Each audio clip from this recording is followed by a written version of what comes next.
तीन गो लय बारे में तीन गो अब हाथ में जोड़ के नाच सकाई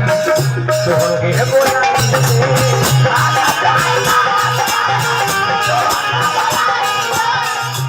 दवा में लिखल बावे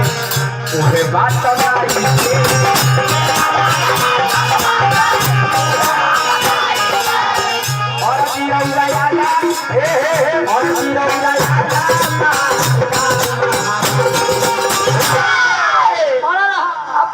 सुमिरन में हम रया जाया पैसा नहीं बेसी आगा से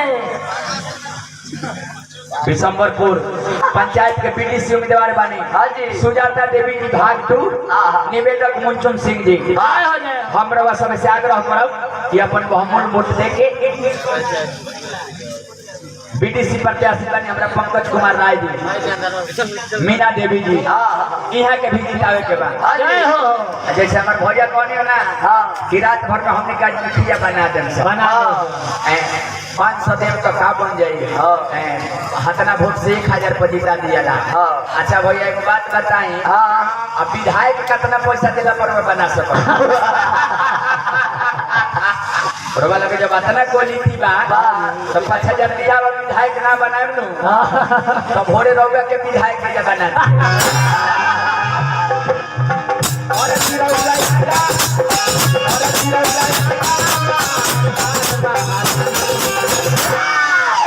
देखिए ये कंपोजिंग है अरे कि सुमिरन में हम रया जाए सार दे भगवती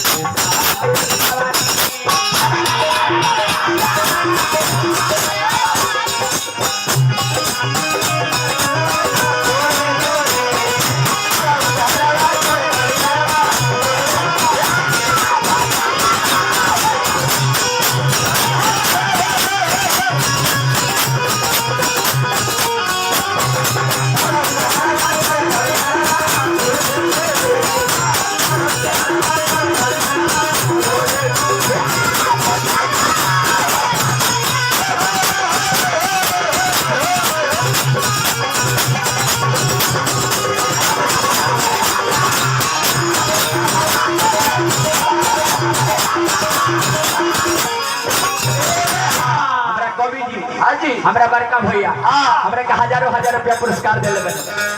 हम बार प्रणाम कर निमन गायब तो पैसा मिली ना तो खड़ा हो जाए हरेंद्र भैया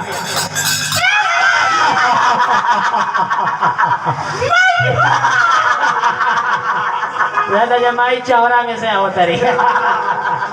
आवाज होइए नहीं फायदा के चीज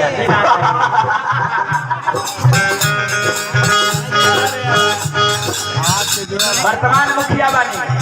विद्या देवी जी आज बिशंबरपुर पंचायत के हजारों रुपया दिले बानी माल अब बढ़े लगो बढ़ी और 50 से 100 हो गई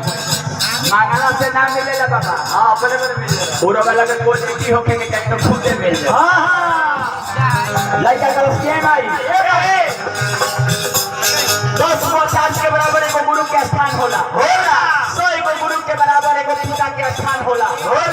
1000 पिता के बराबर अकेले एगो महतारी के स्थान होला यू आर राइट ब्यास जी चलो कृष्णा राय चारों लग से बाबू यार माइक में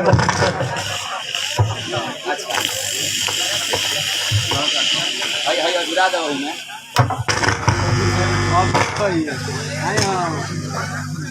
हेलो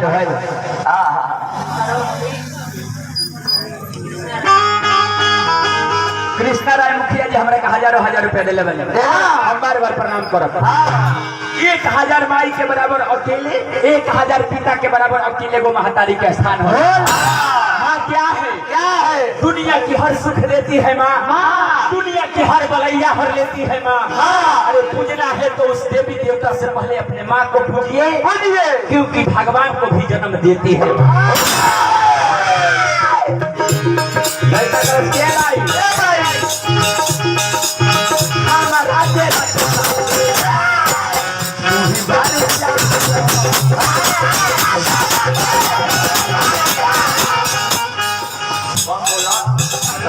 कर देगा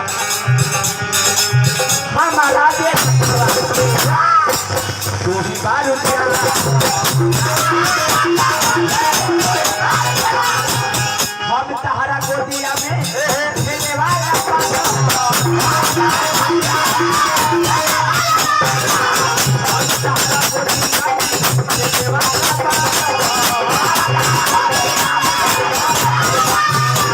गुरु का बंदा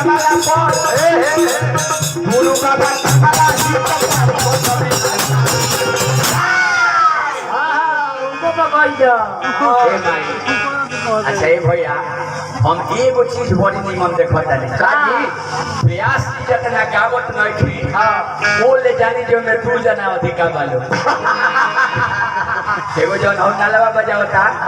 बहुआ बबुआ नाल सुर में नहीं खे मिलल से कोई मतलब नहीं खे नहीं है जिया मौसी जिया एक जना कहता रहे जिया मौसी जिया चली के रे बाबू उभे मौसी लग जाता रही बाबू उभे भौजी लगता रही ए भाई बड़ा सोचनीय बात हाँ जी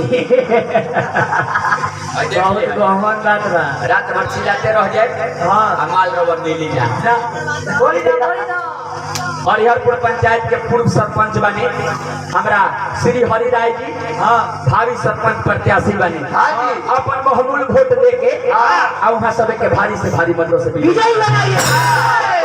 और भैया कुछ नहीं खे हमने के यहाँ चुनाव होता न तब सरपंच साहब भैले मुखिया जी भैले चाहे जे भी बा प्रत्याशी उनका संग हो 10 जना जौन घूमत आलू वीजा लगा देता लो काजी बाजार पर चल जाता लो आ देखी जाके खड़ा बनू आ कहते जो मुखिया जी आज भी अपना होगा आए कहते जो मुखिया जी ये मुखिया जी आज भी अपना होगा एकर मतलब जे मुखिया जी अब तनी 10-12 किलो जानी जे टंगरी कटवाए कमरी चुस्ता पथरी आइ जाता ये तो नहीं बा घूमत घूमत रहता लो आ जहाँ देखता लो कि हई मिलेला हरी जी हरि जी हमें हरि जी राधे श्याम जी हमें यहाँ के कहता लोग रूम मिलेला तो जाते नहीं का कहता लोग मुखिया जी भैया जी तीठ पर सोइया का तनी दिहिए टाटा आता इतना करजार में जी बनी दिहिए टाटा आता अब जाने जब व्यवस्था बात तो भूलते जी आ नहीं के पूछो तो घोरू मिला तो तीन का जी करी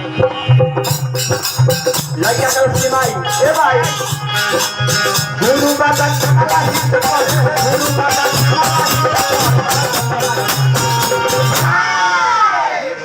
अरे सुमिरन में हम रह जाए ये बात हाँ अरे कौन के सुना दे तो देखे जो हमारे काम खा सुमिरन में हम रह जाए सारद